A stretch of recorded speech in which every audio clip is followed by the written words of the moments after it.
The morning mist clung to the ancient stones of Windsor Castle like a shroud, and inside the royal residence, an equally heavy atmosphere settled over the corridors.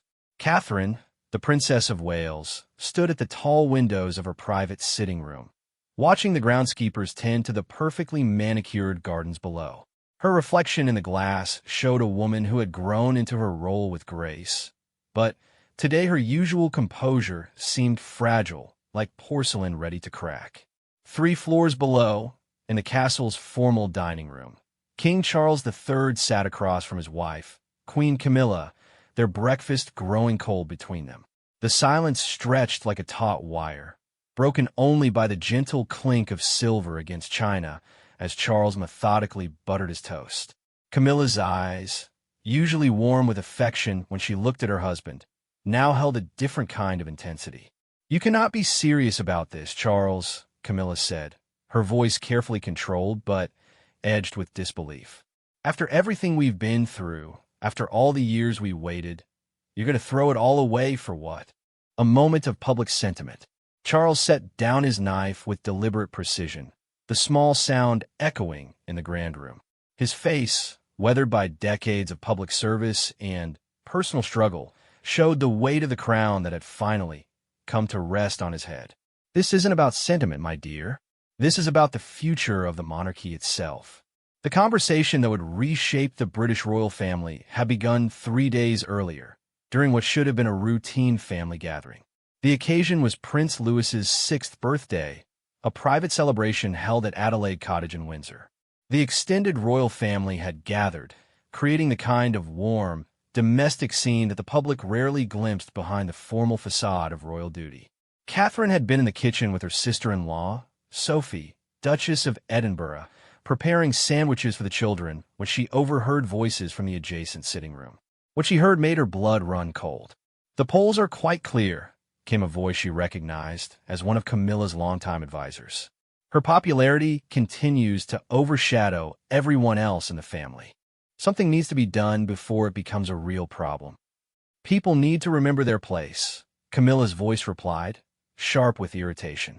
"Catherine may be popular, but she's not queen.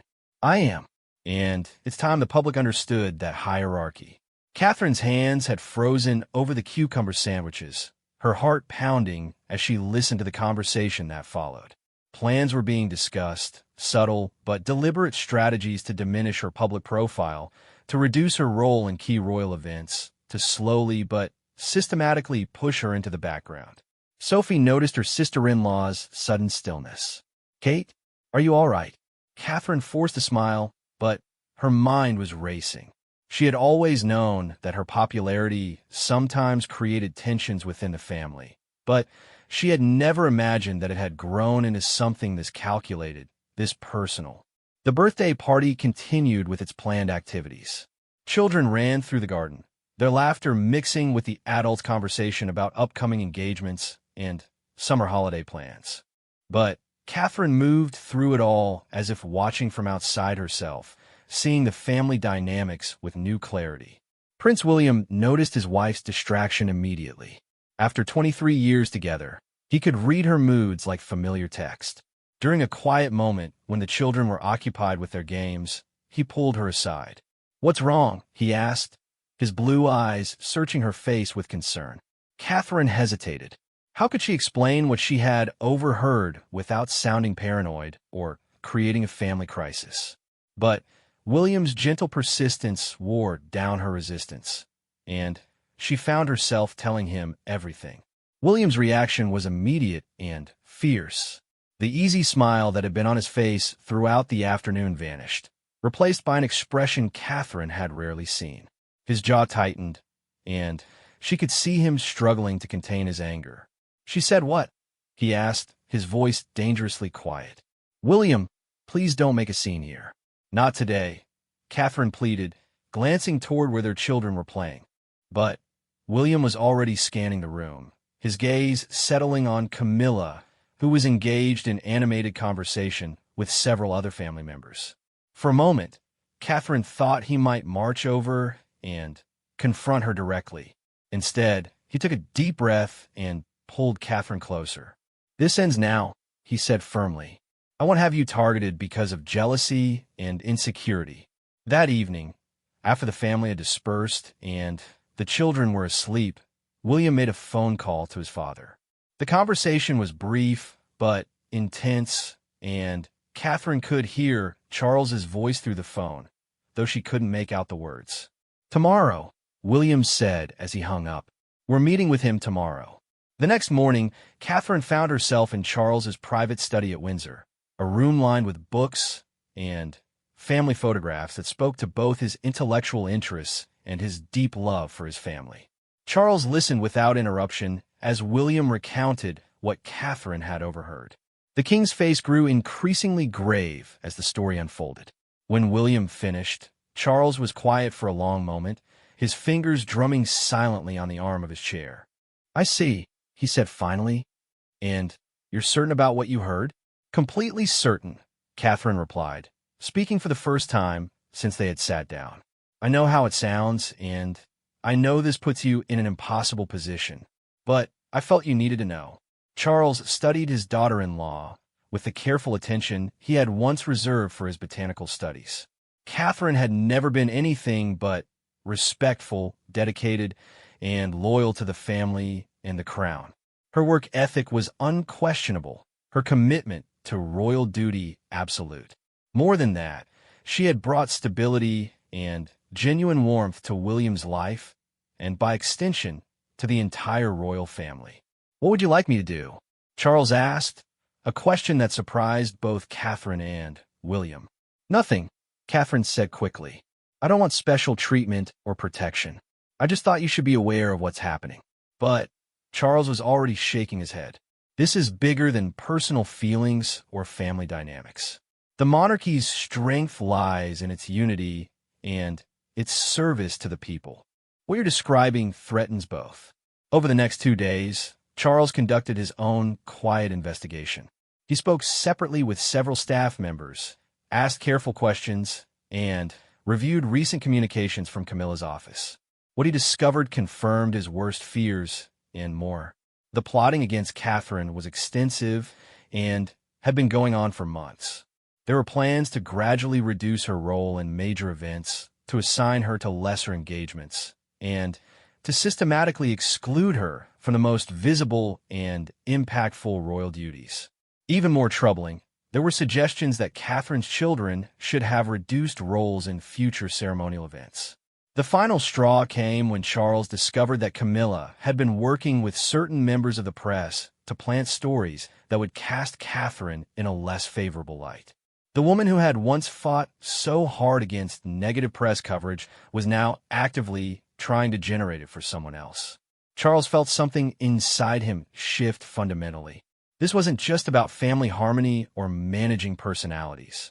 This was about the very principles upon which he had always insisted the modern monarchy should operate: merit, service, and putting the institution above personal interests. That evening, as Charles sat across from Camilla at dinner, he made a decision that would reverberate throughout the royal family and beyond. The conversation that followed was quiet but decisive, conducted in the same dining room where they now sat in tense silence. "I know what you've been planning," Charles had said simply, "and it stops today." Camilla's initial denials quickly gave way to justifications, then to arguments about hierarchy and respect, and finally to accusations that Charles was choosing Catherine over his own wife. "This isn't about choosing sides," Charles had replied, his voice steady but firm. "This is about what's right for the monarchy and what's right for this family." Now, as they sat in the aftermath of that confrontation, both knew that something fundamental had changed between them. Camilla had pushed too far, and Charles had been forced to draw a line that couldn't be uncrossed. "The public adores her," Charles said now, breaking the morning silence. "They see in her everything they hope for in a modern royal. She's dedicated, genuine, and completely committed to her role. More than that, she makes William happy, and through him, she strengthens the entire institution." "And what about me?" Camilla asked, her voice smaller now, touched with vulnerability. "What about my happiness? My position?" Charles reached across the table and took her hand, his touch gentle despite the tension between them. "Your position is secure, Camilla. You are my wife, and you're the queen. Nothing changes that. But Catherine is the future of this family, and I will not allow her to be undermined or diminished because of personal insecurities." The conversation was interrupted by a soft knock on the door. Charles's private secretary entered with the day's schedule and a stack of papers requiring the king's attention.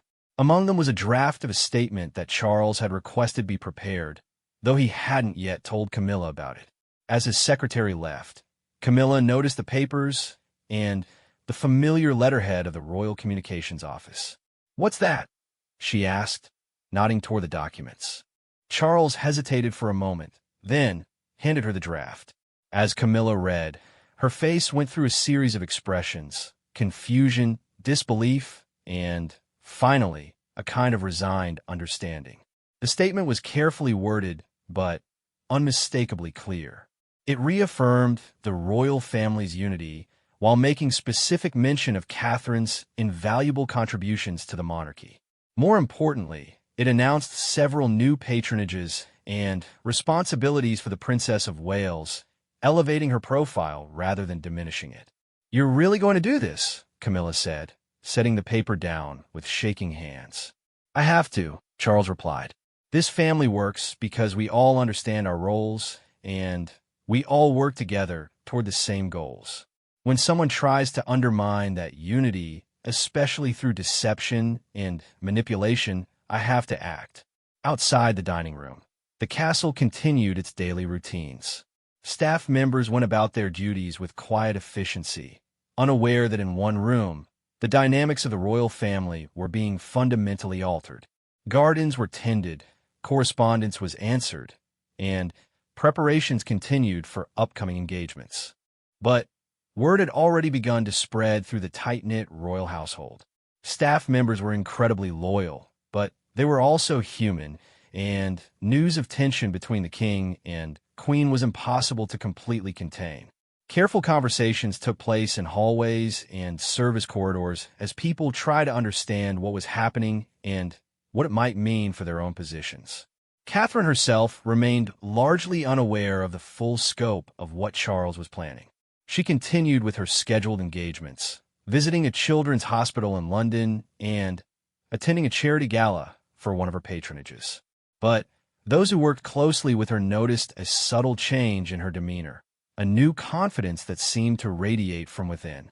William, however, was fully informed about his father's plans, and he found himself torn between relief and concern. Relief that Catherine would finally receive the support she deserved, but concern about what this public backing might cost his father personally and professionally. "Are you certain about this?" William asked during a private meeting with Charles. "Once you make this statement, there's no taking it back." "I've never been more certain about anything," Charles replied. "Your wife has earned this support through her dedication and her results. The monarchy is stronger because of her contributions, and it's time that was acknowledged publicly and without qualification." The statement was scheduled to be released the following morning, but Charles knew that Camilla deserved to understand fully what was coming. That evening, they sat together in their private sitting room, the familiar surroundings somehow feeling foreign given the tension between them. "I need you to understand something," Charles said carefully. "This isn't punishment for you, and it's not favoritism for Catherine. This is about doing what's best for the institution we've both pledged to serve." Camilla was quiet for a long moment, staring at the fire crackling in the fireplace. When she finally spoke, her voice was thoughtful rather than angry. "I suppose I've been feeling threatened. She makes it look so easy, and the public loves her so naturally. I've had to work for every bit of acceptance I've received, and that work has paid off," Charles said gently. "You are accepted, respected, and loved. But that doesn't mean Catherine should be diminished to make you feel more secure." "I know," Camilla admitted quietly. "I suppose I let my insecurities get the better of my judgment." It was the closest she would come to an apology, but Charles recognized it as significant progress. The conversation that followed was more honest than many they had shared in years, touching on fears, expectations, and the unique pressures of royal life. By the time they went to bed that night, both understood that their relationship had been forever changed by the events of the past few days. Trust, once broken, is not easily repaired, even between people who love each other deeply. The next morning dawned clear and bright, the kind of day that photographers love and that seems to promise good news. Charles reviewed the statement one final time, making minor adjustments to the wording before giving his approval for its release. As the sun climbed higher over Windsor Castle, the palace prepared to make an announcement that would surprise royal watchers and send ripples throughout the monarchy. The king was about to publicly support his daughter-in-law in a way that would leave no doubt about her position within the royal family. The statement would be released at exactly 10 o'clock that morning, but already the palace communications team was fielding unusual interest from the press. Somehow, word had leaked that something significant was coming, and journalists were scrambling to understand what it might be. In her dressing room, Catherine went through her usual morning routine, still unaware that in a few hours, her life would change dramatically. She was scheduled to visit a primary school in Surrey, one of the routine engagements that made up the bulk of her royal duties. But Charles's statement would ensure that nothing about her role would be routine anymore. The palace was about to hold its breath as the king made his position unmistakably clear. The Royal Communications Office buzzed with unusual energy as the clock approached 10 o'clock. Sarah Morrison, the deputy press secretary, checked her computer screen for the 5th time in 2 minutes, her finger hovering over the send button that would distribute the king's statement to media outlets worldwide. Behind her, 3 other staff members waited with phones ready to handle the inevitable flood of follow-up calls. At exactly 10 a.m., Sarah pressed send. The statement was deceptively simple in its wording, but devastating in its implications. It began with routine language about the royal family's commitment to service, then moved into specific praise for Catherine's work with early childhood development, mental health advocacy, and her support for British arts and culture. But the crucial paragraph came in the middle. His Majesty wishes to acknowledge the exceptional dedication and results achieved by the Princess of Wales in her royal duties. Her Majesty the Queen and are united in our support for the Princess of Wales as she takes on additional responsibilities befitting her crucial role in the future of the monarchy. The Princess of Wales has earned our complete confidence and represents the very best of what modern royal service can achieve. The phrase "the Queen and I are united" would later be analyzed by royal commentators as particularly significant, suggesting that any rumors of tension between Camilla and Catherine were categorically false. But those inside the palace walls knew the true irony of those words. Catherine first learned about the statement from her protection officer, who received a message on his encrypted phone while they were en route to Surrey. He passed her his tablet wordlessly, and Catherine read the statement twice before fully comprehending what had happened. "Pull over, please," she said quietly to her driver.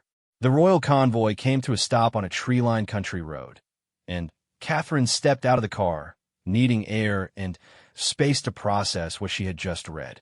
Her protection officer maintained a respectful distance while she made a phone call. "William," she said when he answered, "have you seen it?" "Dad called me 5 minutes ago," William replied, his voice tight with emotion. "I can't believe he actually did it." "What does this mean?" Catherine asked, though part of her already knew.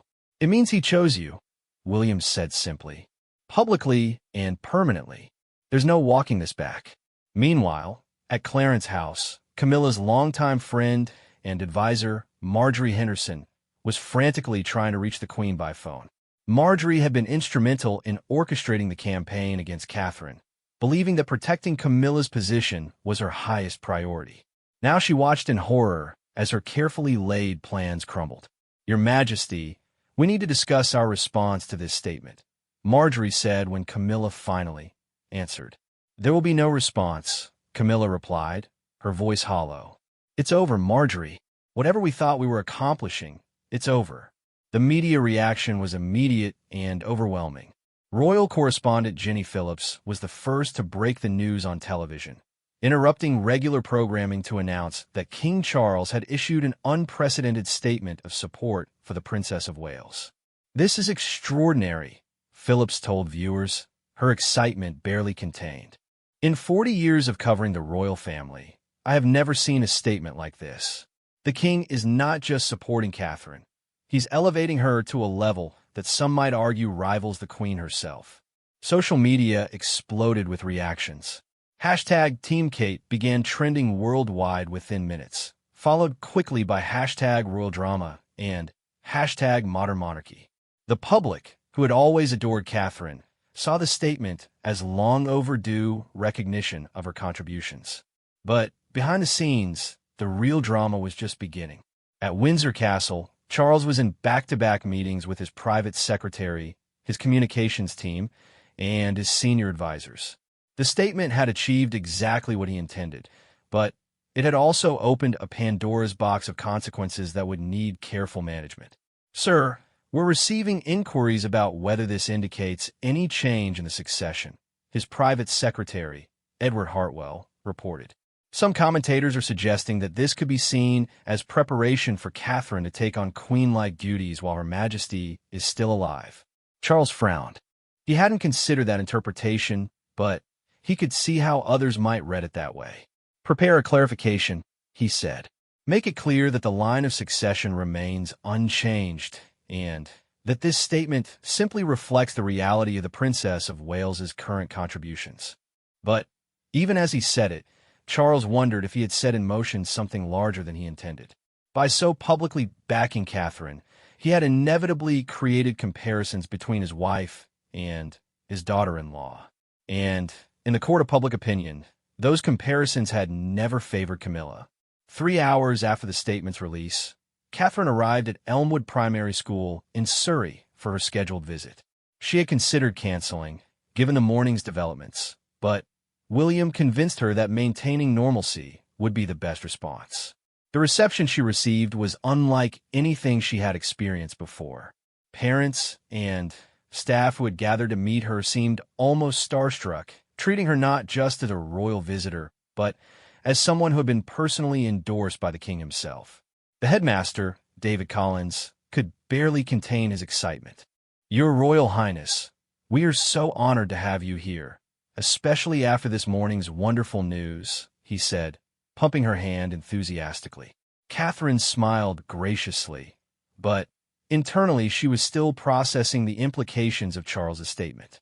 Every interaction now felt charged with new meaning. Every photograph would be analyzed for signs of her elevated status. During her visit to a Year 2 classroom, Catherine found herself genuinely relaxing for the first time all day. 6-year-olds, thankfully, were blissfully unaware of royal politics. They were simply excited to meet a real princess, and their innocent questions about her tiara, which she wasn't wearing, and her castle, which wasn't really hers, provided a welcome escape from the morning's intensity. "Do you live with the king?" asked a little girl named Emma, her hand raised high in the air. "Sometimes I visit him," Catherine replied, crouching down to Emma's level. "He's very nice, and he loves children just like all of you." The teacher, Mrs. Patterson, later told reporters that the Princess of Wales had seemed more relaxed and confident than ever before, though she couldn't have known about the morning's dramatic events at that time. Back at Windsor, Camilla was facing the most challenging day of her royal life. The statement had effectively ended her influence campaign against Catherine, but it had also publicly diminished her own position in a way that felt irreversible. She sat in her private sitting room, surrounded by newspapers and tablets displaying coverage of Charles's statement. Every article mentioned her by name, but only in the context of being united in support of Catherine. It was a masterful political move by Charles, ensuring that she couldn't publicly object without appearing petty and divisive. Her phone buzzed with a text message from her daughter, Laura, who had seen the news. "Mom, are you all right? Do you need me to come over?" For a moment, Camilla considered saying yes. She could use the emotional support, and Laura had always been her fiercest defender. But she also knew that bringing her children into this situation would only make things worse. "I'm fine, darling," she texted back. Just royal business as usual. But nothing about this was usual, and Camilla knew it. The afternoon brought a parade of royal commentators and historians offering their analyses of the king's statement. Professor Margaret Whitfield, a constitutional expert at Oxford, appeared on BBC News to discuss the broader implications. What we're seeing here is a fundamental shift in how the monarchy presents itself, Professor Whitfield explained. King Charles is essentially saying that merit and public service, rather than hierarchy alone, will determine prominence within the royal family. It's a very modern approach, but it also creates potential complications. When pressed about what those complications might be, Professor Whitfield was diplomatic but clear. When you publicly elevate one family member, you inevitably create questions about others. The Queen's position is constitutional and secure, but her influence within the family may have been significantly altered by today's statement. Meanwhile, William was grappling with his own complex emotions about his father's dramatic gesture. On one hand, he was thrilled that Catherine was finally receiving the recognition she deserved. On the other hand, he was deeply concerned about the long-term implications for family relationships.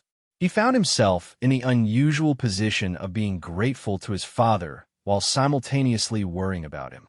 Charles had taken enormous personal and political risks to support Catherine, and William wasn't sure his father had fully considered all the potential consequences. He's backed himself into a corner. William confided to his close friend and former private secretary, Jamie Lowther Pinkerton, during a phone call that afternoon. If Camilla chooses to fight this publicly, it could tear the family apart. But would she do that? Jamie asked. She's been working for years to build public acceptance. Would she really risk that? It was a good question, and one that William couldn't answer. Camilla had surprised everyone with her campaign against Catherine. Who knew what other surprises she might have in store? As the day wore on, the palace staff began to notice subtle changes in the castle's atmosphere. Camilla's office, usually bustling with activity, was strangely quiet. Several of her planned engagements for the coming week had been quietly postponed, though no official explanation was given. In contrast, Catherine's office was fielding an unprecedented number of requests for interviews, appearances, and collaborations. Organizations that had never before sought royal patronage were suddenly eager to be associated with the princess who had earned the king's public endorsement. We're having to turn down 5 requests for everyone we accept, Catherine's private secretary, Hannah Cooper, reported during an emergency staff meeting.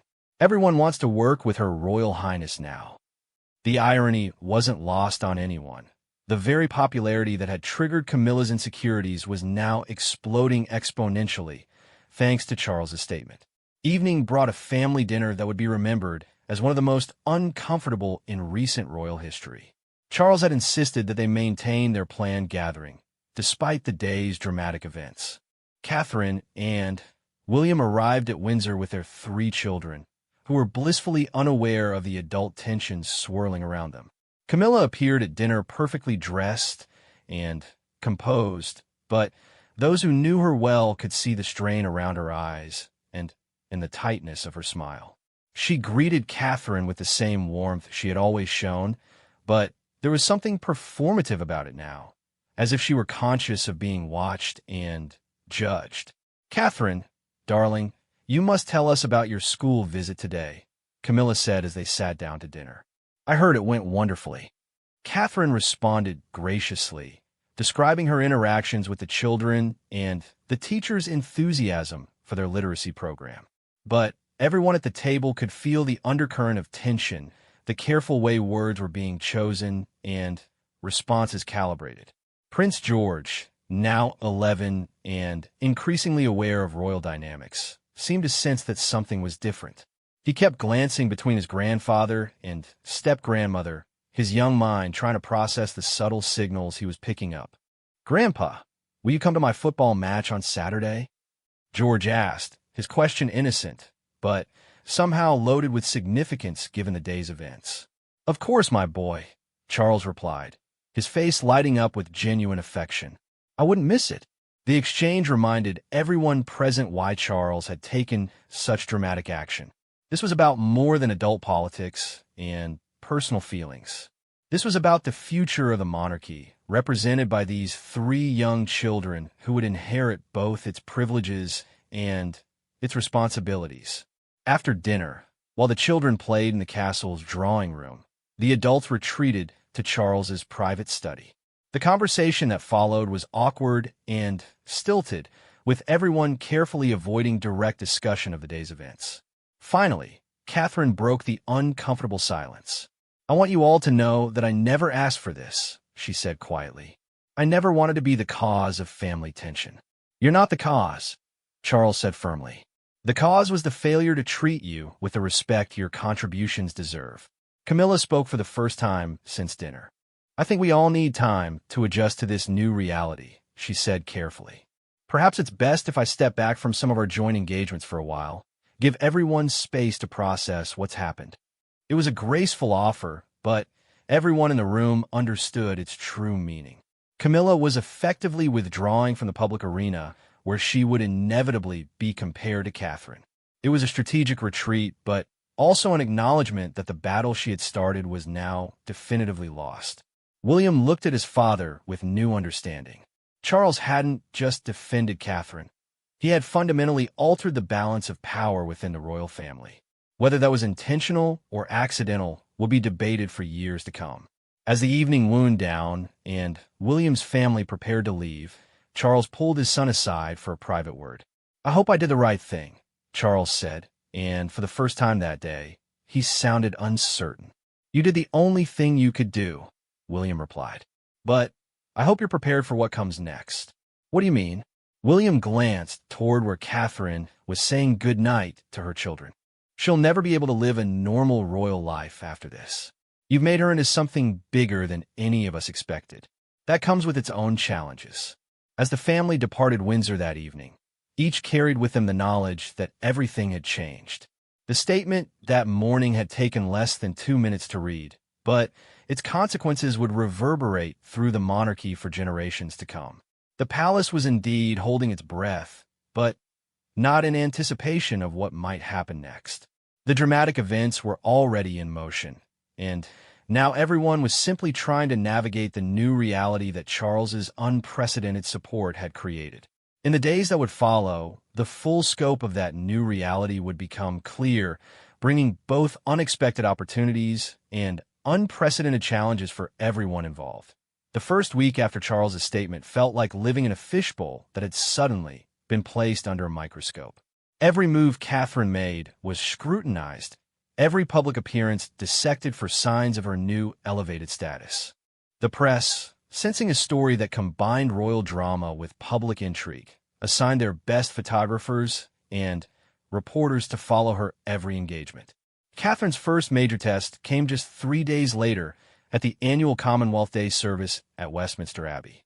It was an event where royal hierarchy was traditionally displayed through seating arrangements, arrival order, and ceremonial roles.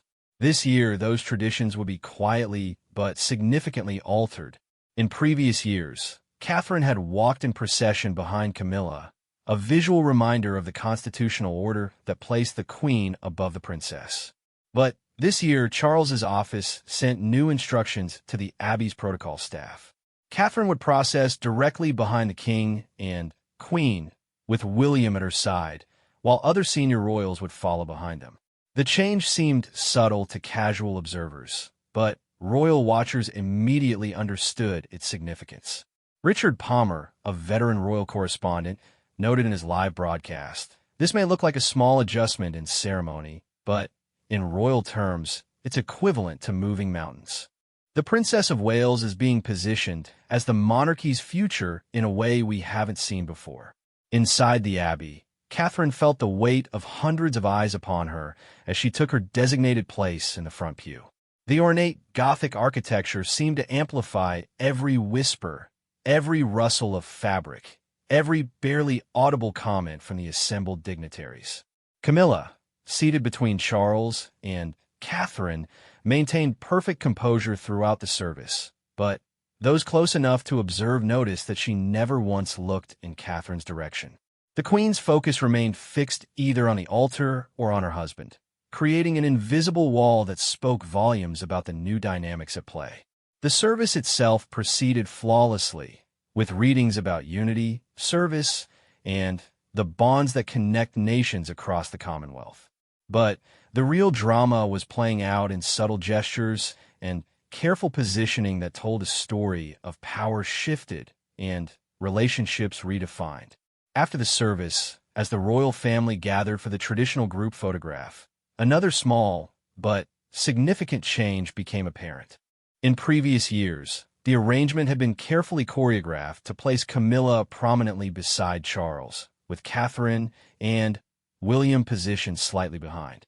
This year, Catherine found herself moved forward, creating a front row that included only the king, queen, and the Wales family. The photographer, used to working with royal protocol, initially hesitated at the unusual arrangement. "Your Majesty," he said carefully to Charles, "should I perhaps adjust the positioning to follow the traditional format?" "The positioning is exactly as it should be," Charles replied firmly, leaving no room for misinterpretation. The photograph that emerged from that session would later be analyzed by royal biographers as a visual representation of the monarchy's evolution. Charles at the center, Camilla beside him, but slightly set back, and Catherine prominently positioned as the bridge between the current reign and the future. But the most telling moment of the day came during the reception that followed the service. Catherine was speaking with the Prime Minister about her early childhood development work when she noticed a small commotion near the entrance. Camilla had arrived, and several Commonwealth officials were approaching her with the kind of respectful attention traditionally accorded to the Queen.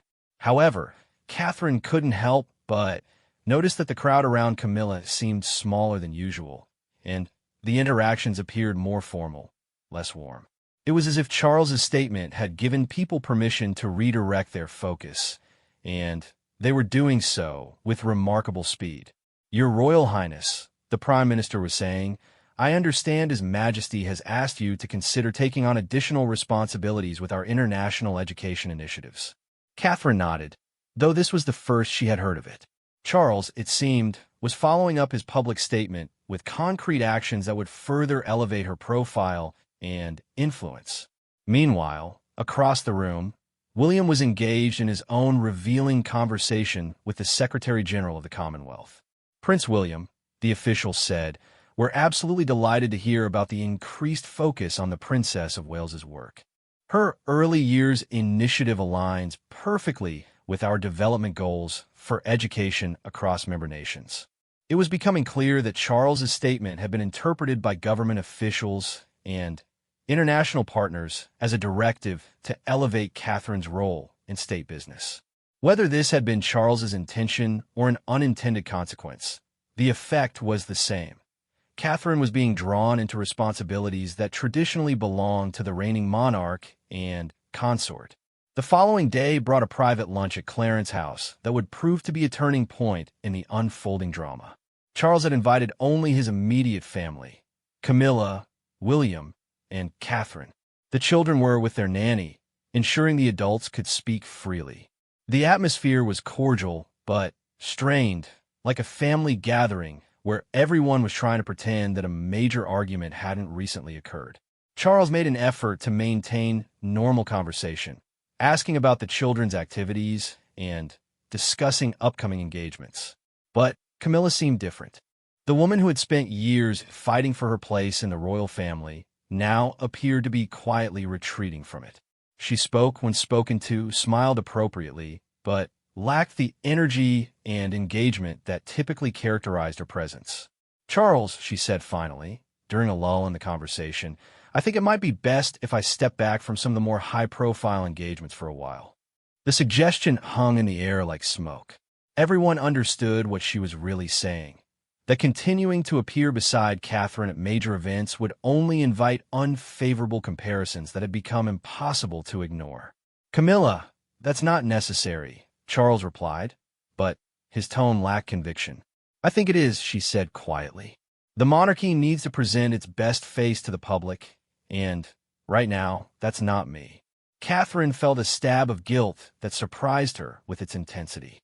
Despite everything Camilla had done, despite the plotting and the attempts to diminish her role, she found herself feeling genuinely sorry for the older woman. "Your Majesty," Catherine said carefully, "you've earned your place in this family. I would never want my presence to make you feel otherwise." Camilla looked at her directly for the first time since the statement had been released. "You're very kind, my dear, but we both know that ship has sailed." The conversation that followed was the most honest the four of them had ever shared. Camilla spoke about her years of struggle to gain acceptance, her fears about never being enough, and her frustration at watching Catherine achieve effortlessly what she had worked so hard to attain. "I never resented your popularity initially," Camilla admitted. "But when I saw how easily the public embraced you, how naturally you seemed to fit into this life, I suppose I became envious. And that envy led me to make some very poor decisions." Charles reached for his wife's hand across the table. "We all make mistakes when we feel threatened. The important thing is that we move forward together." But even as he said it, everyone at the table knew that moving forward together would look very different from what they had imagined just a week earlier. William had remained largely quiet during the conversation, but now he spoke up. "What exactly does moving forward look like? Because the public and the press are watching everything we do now, looking for signs of division or unity." It was a practical question that cut to the heart of their situation. Charles's statement had created a new reality that they all had to navigate, regardless of their personal feelings about it. "I think," Charles said slowly, "that we need to be honest about what each of our strengths are and how we can best serve the monarchy and the people." Over the next hour, they worked out an arrangement that no one was entirely happy with, but everyone could live with. Camilla would continue in her role as queen, but she would focus primarily on her long-standing patronages and causes, stepping back from the major state occasions where comparisons with Catherine had become inevitable. Catherine, meanwhile, would gradually take on more of the high-profile international and domestic responsibilities that had traditionally been shared among senior royals. It wasn't quite a formal elevation in rank, but it was a practical acknowledgement of where public interest and confidence lay. The arrangement was formalized over the following days through a series of carefully worded announcements about evolving royal responsibilities and playing to individual strengths. The press read between the lines immediately, interpreting it as a quiet victory for Catherine and a graceful retreat for Camilla. But the real test of their new arrangement came 2 weeks later, when Charles collapsed during a private meeting at Buckingham Palace. The king had been working in his study, reviewing documents related to an upcoming state visit, when his private secretary found him unconscious at his desk. The immediate response was swift and professional. Royal protection officers secured the area while medical staff attended to the king, and within minutes he was on his way to the private royal medical facility. The official statement, released 3 hours later, was carefully calibrated to inform without alarming. His Majesty the King experienced a brief medical episode this afternoon and is resting comfortably under medical supervision. The incident appears to be related to exhaustion and stress, and His Majesty is expected to make a full recovery. But inside the royal family, the incident sent shock waves that went far beyond concerns about Charles's health. For the first time since his accession to the throne, serious conversations began about what would happen if the king was temporarily incapacitated. The constitutional arrangements were clear. If Charles was unable to perform his duties, William would step in as regent. But the practical questions were more complex. How would the royal family present itself to the public? What role would Camilla play if her husband was temporarily sidelined? And, most importantly, how would Catherine's newly elevated position factor into the equation? These questions became urgent when Charles's doctors recommended a month of reduced duties to allow for complete recovery. It wasn't a formal regency, but it would require significant delegation of royal responsibilities. The meeting to discuss these arrangements took place in Charles's private sitting room at Windsor, where he was recovering. Despite his doctor's protests, the king insisted on participating in the planning, though he remained in his dressing gown and appeared notably frilier than anyone had seen him before. "I need to know that things will continue smoothly," Charles said, his voice weaker than usual, but still carrying authority. "The monarchy can't skip a beat just because I need some rest." William and Catherine exchanged glances. They had discussed this possibility privately, but seeing Charles in his weakened state made it suddenly, urgently real. "What exactly are you asking us to do?" William asked carefully.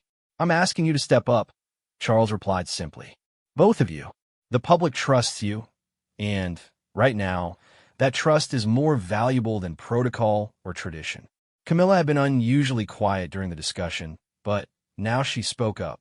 "Charles, are you suggesting that William and Catherine take on responsibilities that would normally fall to me?" The question hung in the air, loaded with implications that went far beyond the immediate medical situation. Charles looked at his wife with affection, but also with the clear-eyed assessment that had characterized all his recent decisions. "I'm suggesting that we do what's best for the institution," he said gently. "And, right now, that means putting our most effective representatives forward." It was, in many ways, the final acknowledgement of what Charles's statement had set in motion. Catherine wasn't just being supported. She was being positioned as the monarchy's primary representative in a way that transcended normal royal hierarchy. The arrangements that emerged from that meeting would reshape the royal family's public face for the remainder of Charles's recovery period. William and Catherine would take on the major state functions, with Catherine specifically handling international relations and domestic policy engagements that showcased her areas of expertise. Camilla would maintain her constitutional position as queen, but would focus on private meetings and smaller-scale engagements that played to her strengths without inviting direct comparisons with Catherine. As the meeting concluded and the family members prepared to leave, Charles pulled Catherine aside for a private word. Despite his obvious fatigue, his eyes were sharp with the intelligence that had always characterized his approach to royal duty. "I hope you understand what I've set in motion," he said quietly. "This isn't just about the next month. What happens during my recovery will likely define how this family operates for years to come." Catherine nodded, feeling the weight of responsibility settling on her shoulders in a way it never had before. "I understand, sir. I won't let you down." "I know you won't," Charles replied. "That's why I made the choice I did." As Catherine left Windsor that evening, she reflected on how much her life had changed since that overheard conversation just a few weeks earlier.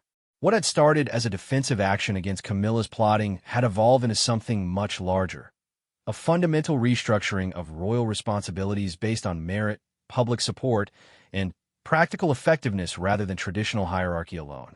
The palace was indeed holding its breath, but no longer in anticipation of conflict. Instead, everyone was watching to see how Catherine would handle the unprecedented responsibilities that Charles's health scare had made not just possible, but necessary. The next phase of this royal drama would play out not in private conversations or careful statements, but in the full glare of international attention, as Catherine stepped into a role that would test everything she had learned about duty, service, and the delicate art of modern monarchy.